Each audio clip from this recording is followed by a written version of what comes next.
નમસ્કાર વિદ્યાર્થી મિત્રો, મારું નામ હાર્દિક માંડાણી અને ફરીવાર સ્વાગત છે તમારું એજ્યુકેશનલ એક્સપર્ટ યુટ્યુબ ચેનલની અંદર.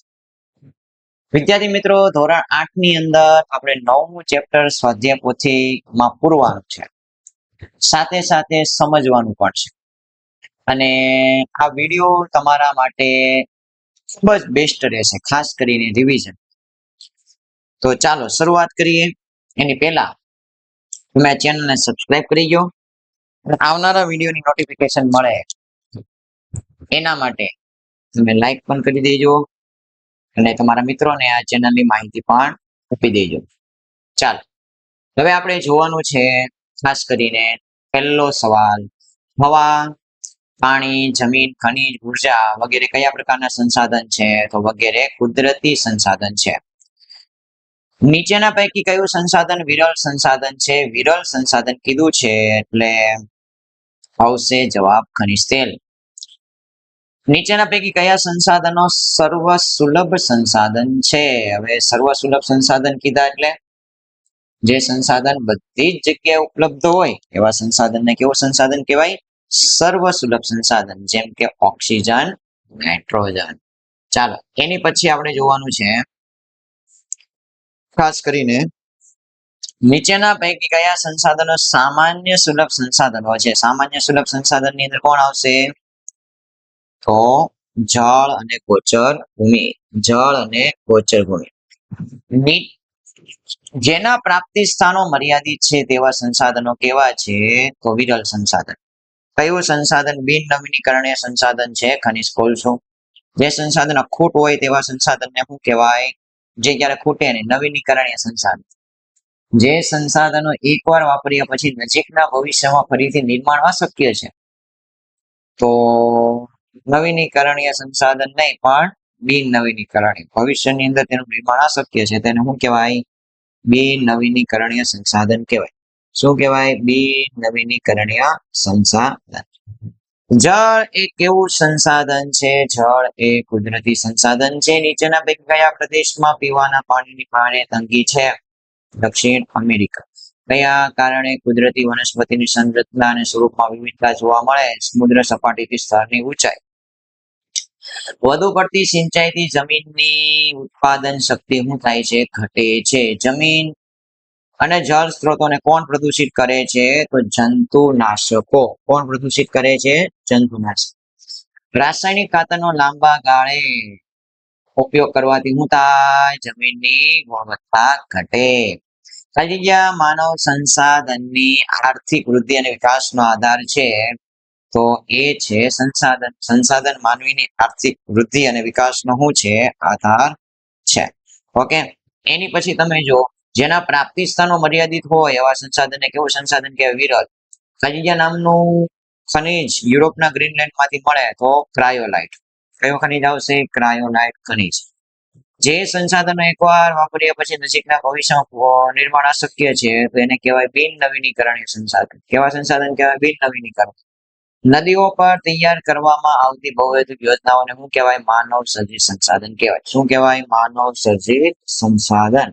નદીઓ પર તૈયાર કરવામાં આવતી બહુહેતુક યોજનાઓ અને માનવ સર્જિત સંસાધન કીધું. ભૂમિ તમામ સંસાધનોમાં જગ્યાની દ્રષ્ટિએ મોખરાનું સ્થાન. ઉપયોગિતા. ઉપયોગિતાની દ્રષ્ટિએ સૌથી મોખરાનું સ્થાન કોનું છે? તો ભૂમિ. પૃથ્વી સપાટીના કુલ ક્ષેત્રફળના ખાલી જગ્યા ટકા ભાગમાં ભૂમિ રોકાયેલ છે તો 29% ભાગની અંદર ભૂમિ છે.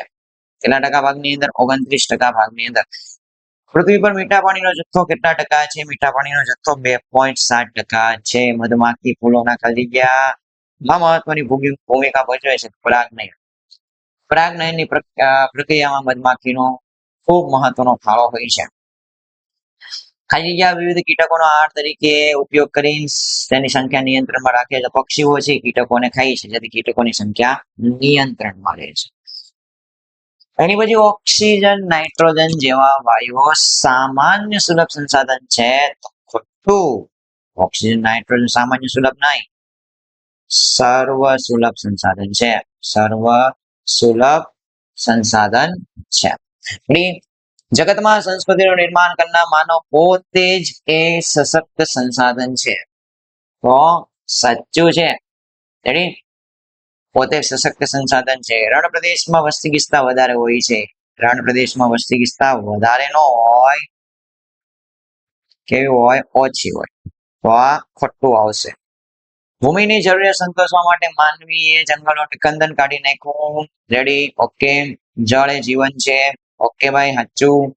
સમુદ્ર અને મહાસાગરનું પાણી મીઠું હોય ભાઈ? મીઠું ન હોય, ખારું હોય. વાક્ય કેવું છે? ખોટું છે. નવીનીકરણ એટલે જળ તંગી માટેનું નિર્વનીકરણ એટલે જળ તંગીનું મુખ્ય પરિબળ. નિર્વનીકરણનો મતલબ શું થાય? નિર્વનીકરણનો મતલબ થાય જંગલનું નષ્ટ થવું. જંગલોનું નષ્ટ થવું જેને શું કહેવાય? નિર્વનીકરણ. તો ભાઈ જંગલ નષ્ટ થાય તો શું થાય? જળની તંગી થાય. તો હા, સાચું. મુદાવરણ નો આવે. શું આવે? જીવાવરણ. જીવાવરણમાં શું હોય તમને ખબર? એક સજીવ બીજા સજીવ સાથે જોડાઈને પોતાનું અસ્તિત્વ શું કરે છે? ટકાવી રાખે છે. તો ખોટું, કારણ કે મુદાવરણ નો આવે. શું આવે? જીવાવરણ. ઊંચી જાતના બિયારણ. ઊંચી જાતના બિયારણ નહીં આવે. ઊંચી જાતના શું આવશે? જંતુનાશકો. હવે જંતુનાશકોનો ઉપયોગ કરીએ છીએ ને, જેને કારણે જમીન અને જળ સ્ત્રોતો શું થાય છે? પ્રદૂષિત થાય છે. તો ખોટું. ઘરમાંથી નીકળતા વપરાયેલા પાણીથી કિચન ગાર્ડન કરી શાકભાજી ઉગાડી શકાય. તો સાચું. રેડી? અહીં સુધી ક્લિયર થયું?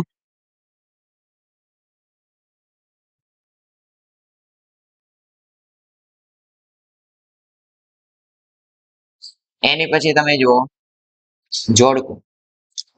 સર્વસુલભ સંસાધન. તો સર્વસુલભ સંસાધન એટલે બધી જગ્યાએ હોય એને સર્વસુલભ સંસાધન કહેવાય.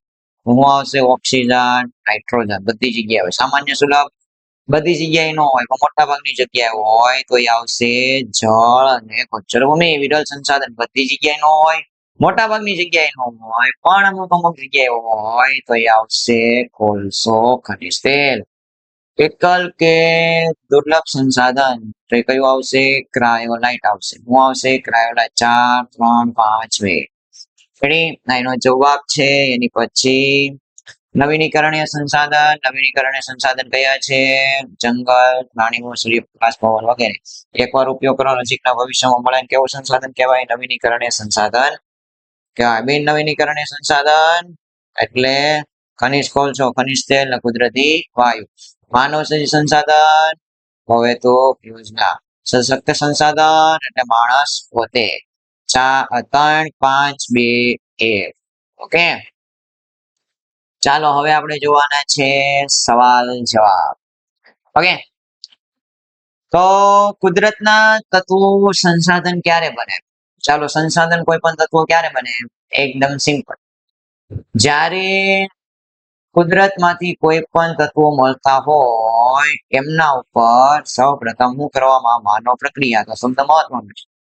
જ્યારે કોઈ પણ કુદરતી તત્વો પર માનવ પ્રક્રિયા થાય ત્યારે તે તત્વો, હવે સાંભળી લેજો, તત્વો કામ આવશે, લખવામાં ભૂલ છે. ત્યારે તે તત્વો આપણે ઉપયોગ કરી શકીએ છીએ ત્યારે તત્વો શું બને છે? સંસાધન બને છે.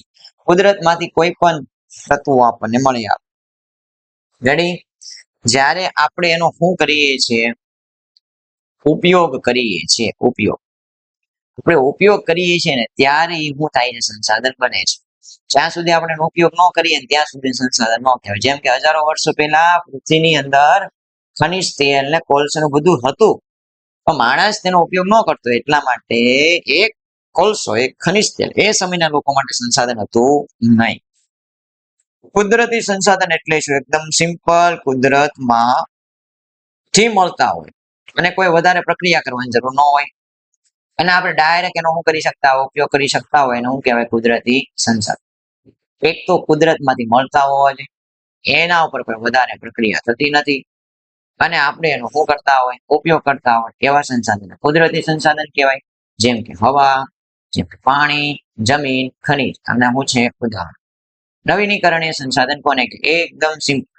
નવીનીકરણીય સંસાધન આ બીજી વ્યાખ્યા પણ તમે લખી શકો. જે સંસાધન એકવાર ઉપયોગ કર્યા પછી નજીકના ભવિષ્યમાં મેળવી શકીએ તેને તેને કેવું સંસાધન કહેવાય? નવીનીકરણીય સંસાધન કહેવાય. કે આપણે એકવાર ઉપયોગ કરીએ નજીકના ભવિષ્યમાં આપણે જેને મેળવી શકીએ કેવું સંસાધન કહેવાય? નવીનીકરણીય સંસાધન કહેવાય. ક્લિયર? ચાલો એની પછી આપણે જોવાનું છે એના ઉદાહરણ લખી નાખો. જંગલ, પ્રાણીઓ, સૂર્યપ્રકાશ, પવન વગેરે વગેરે વગેરે. ઓકે, એની પછી છે આપણે ચાલો હવે કેટલા ક્વેશ્ચન જોઈએ, 7 પ્રશ્નો જોઈએ, પછી આપણે બીજા ભાગમાં ડિસ્કશન કરીશું આગળ. તો ભાઈ બિન નવીનીકરણીય સંસાધન કોને કહેવાય? તો બિન નવીનીકરણ સંસાધન કોને કહેવાય? જે સંસાધનો એકવાર તમે વપરાઈ ગયા પછી નજીકના ભવિષ્યમાં તેમનું ફરીવાર નિર્માણ અશક્ય છે, મતલબ નજીકના ભવિષ્યમાં મળતા નથી, તેને શું કહેવાય? બિન નવીનીકરણીય સંસાધન કહેવામાં આવે છે. જેમ કે ભાઈ કોલસો છે, ખનિજ તેલ છે, કુદરતી વાયુ છે, પરમાણુ છે, આ બધા કેવા છે? બિન નવીનીકરણીય સંસાધન. કુદરતી વનસ્પતિ કોને કહેવાય? જે વનસ્પતિ માનવીની મદદ વિના પોતાની મેળે જાતે ઉગે છે, આપણી પાસે મદદ લીધા વિના પોતાની મેળે જાતે ઉગે છે, તેને શું કહેવાય? કુદરતી વનસ્પતિ કહેવામાં આવે છે. માનવ સંસાધન વિકાસ કોને કહેવાય? માનવ સંસાધન વિકાસ એટલે માનવીની સંસાધન બનવાની પ્રક્રિયા. માનવીની સંસાધન બનવાની પ્રક્રિયાને શું કહેવાય? માનવ સંસાધન વિકાસ. ઓકે, માનવી જ્યારે શું બને છે? સંસાધન બને છે, તો એને શું કહેવાય? માનવ સંસાધન વિકાસ. જંગલ એટલે હું ભાઈ? જંગલ એટલે જ્યાં વૃક્ષો હોય, જ્યાં ઝાડીઓ હોય, બરાબર, અને જ્યાં ઘાસ, મતલબમાં 10મા ધોરણની અંદર વ્યાખ્યા આપી છે કે જ્યાં વૃક્ષો હોય, જ્યાં ઝાડી ઝાખરા હોય, ઝાડી ઝાખરા હોય, અને જ્યાં હું હોય ઘાસ હોય, એને શું કહેવાય? એને કહેવાય જંગલ. ચાલો અહીંયા સુધી આપણે રાખીએ. આની પછી ના ભાગની અંદર આગળનું સોલ્યુશન હશે. ચેનલને સબસ્ક્રાઇબ કરી લો અને તમારા મિત્રોને આ ચેનલની માહિતી આપો. જય હિન્દ, જય ભારત.